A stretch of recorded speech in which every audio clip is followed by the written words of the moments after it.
Hi, Tynesha. I'm Annette, and first of all, I want to thank you for sharing your story with me. I know that that can be really hard to do, especially when you don't know someone. And so I just wanted to say, even before I get started here, that I really admire your courage and your willingness to do that. So I did want to let you know some thoughts I had regarding the things that you were talking about.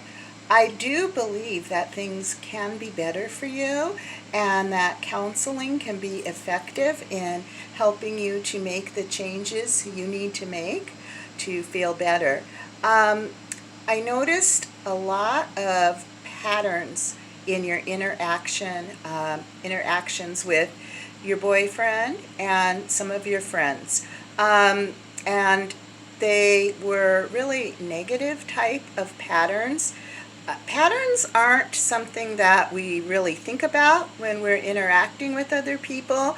They develop over time and really just become automatic. We're not aware of them.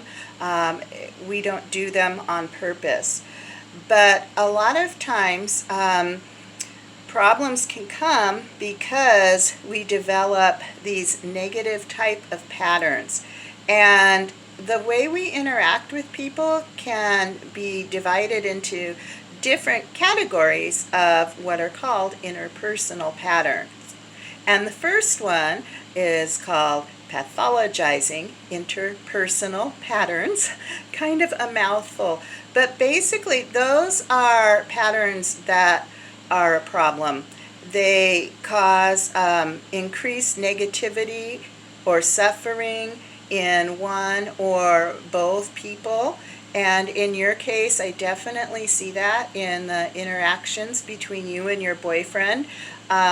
You have had increased suffering in that you have distress, you are having lowered grades, you are having issues with missing work, and it's not how you want life to be. There's like this sense of dissatisfaction. Those are all signs of pathologizing interpersonal patterns. Another type of interpersonal pattern is called deteriorating interpersonal patterns. And that's where basically things start out pretty well, but then they're going downhill. And I see that in the way you described your interactions between you and your friends, where you are having to ask them to fill in the gaps because you're one person and you can't do it all, and your boyfriend isn't doing any of it.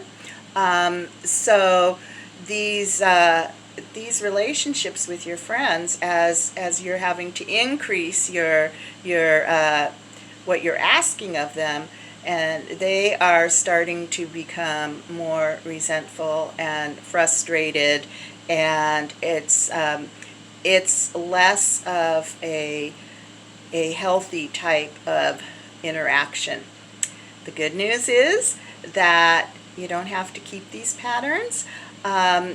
There's another kind called transformative interpersonal patterns, and that would be the thrust of our work together, in where you actually look at the pattern on purpose, something we don't usually do in our relationships, but where you are aware, you look at what the pattern is, what's happening, and you evaluate it and decide if this is working for you or not. And if it's not, then we work on ideas of different types of things that you can do in order to create a different pattern and a different outcome. And then those transformative interpersonal patterns then can lead you to interacting with healthy interpersonal patterns and wellness interpersonal patterns. The healing interpersonal patterns are ones where you understand more what's going on, and the wellness interpersonal patterns are signs of a healthy relationship. So that, in a nutshell, would be the focus of where we could go in counseling. And I'm very hopeful that you can get better, you can feel better, and I hope you do pursue counseling, because there is hope and it doesn't have to stay like things are for you right now. Thank you, Tanisha.